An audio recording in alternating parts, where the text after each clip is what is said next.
Welcome to the Illuminate Your Essence podcast, where we cut through the distractions, programs, and stories that have created chaos in your life and discover the truth, bliss, and joy that exists beyond the external clutter and resides within. Welcome back, my friends, to Illuminate Your Essence. My name's Wendy Bunnell. Today, we're talking about sister friends. As women, we yearn for them, we thrive with them, and yet many of us drive them out of our lives. So we're going to discuss why. Why is it that so many of us struggle with sister friends? Some of you out there are going, not me. I love my sister friends, and I applaud you. But I hear more often than not that there are so many sister wounds. And the stories from yesterday cast a shadow over what we yearn for today. And basically, because of this, we feel lonely. We feel like we must be different from everyone around us. And we look for proof to support those stories. I mean, think about it. You sit down at church and you notice that no one sits next to us. Go to a party and realize that no one is gravitating towards us, making eye contact and wanting to be in our presence. And so we shrink and we feel like there has to be a reason. And so we disconnect. And because it's easier to avoid, numb, and distract than it is to try once again and get the same reaction, we start to disassociate. We just don't even try anymore. We just think, well, my life is not about sister friends. I will just focus on my children. I will just focus on my husband. And I think a little piece of us will never stop yearning for those connections. And I remember this feeling. Oh, my sisters, I remember this feeling. And my heart hurts for you. I just want to wrap you in my sister arms and rock you gently, reminding you that we have always been right here waiting for you to open your heart once again. And I want you to know I see you, I hear you, I do my best to understand you, and I embrace you. And I also realize that the only thing keeping you from connecting is the very story you cling so tightly to. The story that perhaps maybe your story is that the women are catty, they're mean, they're backbiting, they aren't true friends, they never make time for you. You make time for them, they don't make time for you. And that story that you can't make friends, the story that says that you aren't someone that anyone wants to be around. And what you don't notice is that story shows up with you everywhere. You don't notice the way you walk into a room. You keep your eyes downward. You pretend to be occupied with your phone, your kids, anything to let someone know that you feel alone, anything to not allow someone to see that you feel alone.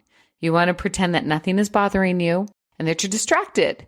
But inside you want to run and hide and go home so you can feel alone while being alone. Because nothing feels more lonely than being in a room full of people and not being seen.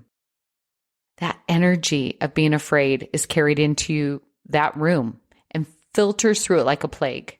The very belief that no one wants to be around you is picked up by those around you, and you attract the very fear of not being enough and not being seen. How do I know this?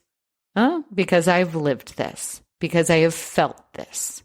So how is it that I now have so many friends that the only thing I ever feel is a little guilty about not making time for all of them, and that it's really hard to juggle so many close relationships? Wow, isn't that a cool thing to go from feeling so alone, even a room full of people, to having such a huge tribe that I miss them and I wish that I had more time for them. And I want you to think of this old saying, vibe attracts your tribe. It's true. It's true, my friends. You attract the people that support your beliefs, your stories, your attitude, and your inner dialogue. So I'm going to start with my first belief in my story. This is where it all began for me. I remember when I was 8 years old. I attended a sleepover party with like 25 friends. I lived in New York, just outside the city. And I was really kind of a little bit different. I was a Mormon girl and all my friends were Catholic, Jewish, or just didn't attend church. And so I already felt a little bit different. And while I lay pretending to sleep, I saw a group of girls pretending to be like me and my best friend. And they were acting and laughing, and all of the kids around them were laughing too. I can't remember feeling so ashamed, so mortified. I cried in my sleeping bag all night long. These were people who pretended to be my friends, pretended to be there for me. On the playground at school, I was in sixth grade or maybe fifth grade. I don't remember. Doesn't matter. But all I can remember is how mortified I felt. And the dialogue from that point forward was, girls are mean, girls are vindictive, girls don't see what they mean. They simply say mean things behind your back. And I carried the story around for me for a very long time, looking for support about this story and looking at all of those signs that the story was remaining true. Nobody sits by you at church. Nobody comes up to you at a party. You go into a group of people and people don't even see you, right? And I just carried it around for a long time, looking for support about the story. And so it didn't surprise me that the friends that I attracted were mean, would backbite me, and were catty, because that was my story. Those are the people who showed up to support my story.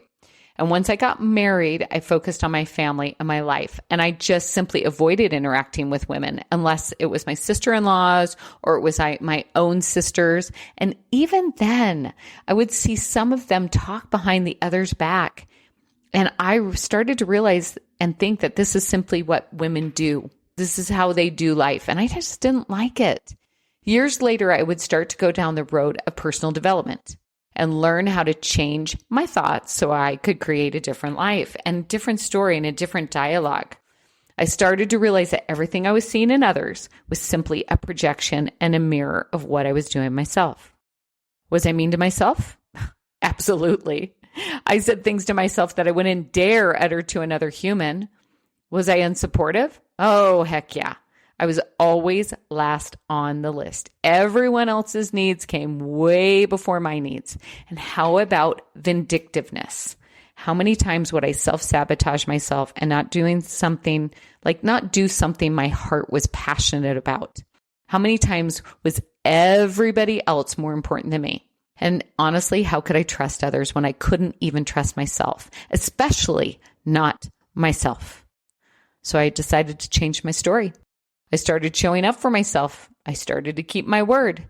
And if I told myself I would do something, I would do it and commit to it as much as I would for anyone else.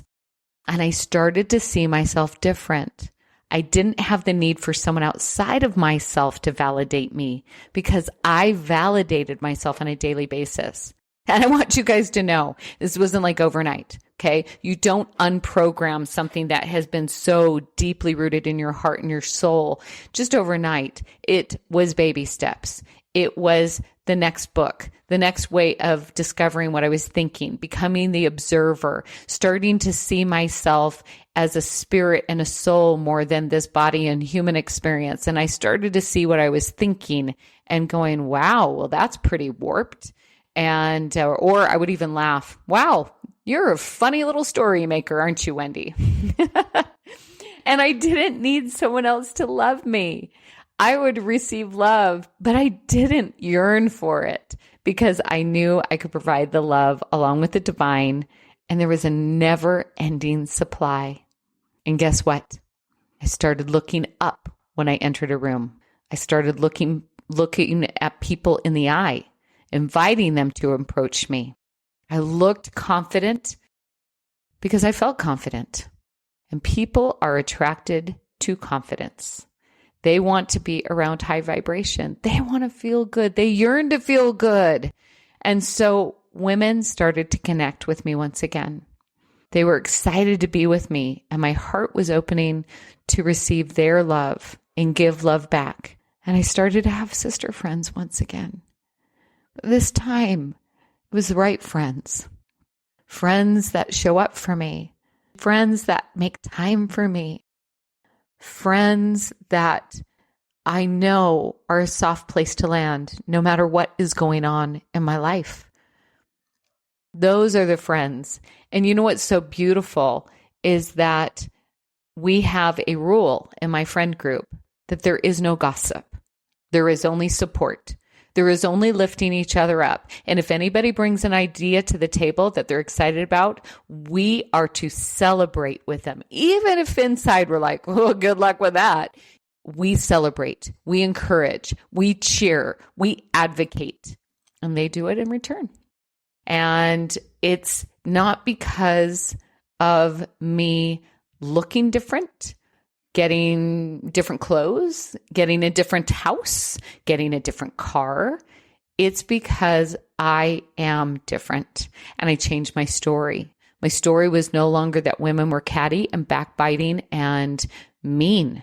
Now, they still exist out there. I'm not going to tell you they don't exist, but they're not attracted into my life. And I actually have some really beautiful boundaries. I can love them. I can have compassion for them. I can understand how they got where they're at because I was there too. Because I was also the one that was talking behind other people's back. Let's just be honest and be authentic. I was not always showing up in my highest and best because I did not feel my highest and best. I felt small. I felt inadequate. I felt not good enough. Okay. So I started to have sister friends again.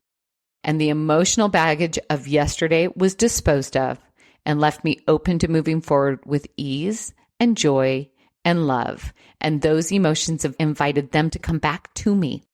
Now my sisters are one of my most cherished connections in this life.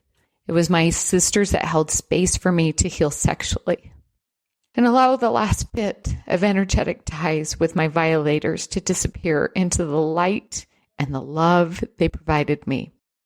It was my sisters that allowed me to hold a mirror each time the old ugly thoughts would appear in my mind, reminding me that I was indeed fully divine, just living in a human existence. I believe that one of the most important parts of healing is finding a community of people that will support and hold space for that healing. And I also believe that your sisters can be a huge part in that healing, but you need to let them in. I implore you to start working on yourself so that you will allow them to hold you, to rock you, and embrace you with strength and courage. Do you want to know what this feels like as you are starting to change that inner dialogue? I invite you to be a part of the Time to Heal with Wendy group on Facebook. Easiest way to navigate to this is just go to my website, wendybunnell.com, and under Time to Heal, there will be a Join the Movement page where you can see the video that I launched on 9/11. If you want to see that, it's beautiful. It's amazing. And I would love if you commented, liked, and subscribed. And then you can go to the final step is join the community. Join that community. Join it. I invite you to be a part of this. We are changing the dialogue of what sisters look like. And I believe that in order to heal, we need each other. Yes. Part of the huge process is getting back and coming back to ourselves. But sometimes it takes that collective love to remind you of who you are and bring you back to your heart. Put up a mirror and show you perhaps maybe a different way of thinking. Honestly, this happened to me literally yesterday. I was really peeling the layers of my relationship with my spouse for the last 33 years. And like any marriage, there's been ups and there's been downs. And because of the way we started our relationship, when I was 18, I got married. I had my first baby at 19. It wasn't a conscious choice. It was a choice made out of guilt and shame for both of us. And fortunately, we have grown together. But there were a lot of ugly years and a lot of ugly times. And as I was peeling this back, I recognized that I had harbored some of these feelings and I really wanted and I yearned to allow them to disappear because it's no longer the dialogue with our relationship anymore. Our relationship's really good. And I described it to my dear friend as though there was this cake that had been made with, excuse my language, but it's going to be the easiest way to describe it. I made this cake and in the batter, there's a whole lot of shit. And you can't dissect the shit from the batter. And I baked it up. And then the last few years was this beautiful frosting with strawberries and all of the yummy, wonderful things on the outside, because that's our new relationship. Underneath, there's still shit. And she said, Wendy, what if you stopped focusing on the cake and started to recognize that you'd never taste the sweetness of the frosting and the strawberries had you not had that cake? Breathe that in. Yeah. She called me on my stuff. And that's the kind of friends that I have now. My friends call me on my stuff, but they also allow me to feel. And you need to feel in order to heal. Emotions are energy emotion. And so oftentimes we stuff them down and we harbor them and we hold on to them like some prized possession, when all we need to do is let them flow and go and allow us to receive something new, something different. Are you ready to let yourself feel in order to heal? Are you ready to start to change the story of your sister wounds, to allow them to surround you in love, surround you in connection, and embrace you back into your own heart? Oh, what a beautiful process. And I invite you guys to come right here with it. Start that community. I really want you to be a part of it. I really do. It's growing every day. And I see people showing up and being vulnerable, authentic, and loving and supportive. And that's what I expect. If you join it, that's what I expect. And if you stay stuck in your crap, guess who's going to call you out on it? Your sisters will. It's okay to feel, but we're not going to let you get stuck in that feeling and in your crap. We're going to let you hold onto our hands and we're going to pull you out. So that's where we start. Some of you saw my video and you've actually commented, I want that experience. I want the cuddle puddle. I want all that yumminess. I want the connection. I need you in person. We got some things being in the works, being planned and in the works. Don't you worry, sis. We will have a retreat. We will have one of the largest healing experiences and events that the nation has ever seen. And that will be next September. End of September. So just kind of carve that out. Don't plan on anything because you're going to be coming to Utah. Just a spoiler alert. And the retreat will only be we'll only have room for 35, but 35 of you guys will be called and you'll want to come. And that will be in June. Nothing's planned definite, but we just know the God download came. We're starting to open up to the details, and we will allow you to have those details. I think on my website, you'll be able to put your name on a list so that we'll know that we want to notify you. One is called Burning Woman. That will be the event next year. And the other one is called Healing the Wounded Woman Retreat, and that will be in June. With that being said, I can't wait to continue the dialogue, the deep dive, the discussion on Illuminate Your Essence. Take care, my friends. Namaste. Thank you for listening. I invite you to continue the dialogue, the discovery, and the deep dive on Facebook, Instagram, and YouTube. Also on my website. Feel free to download your free copy of the 5 Steps to Discovering Your Inner Voice and begin your journey of discovering the truth within today.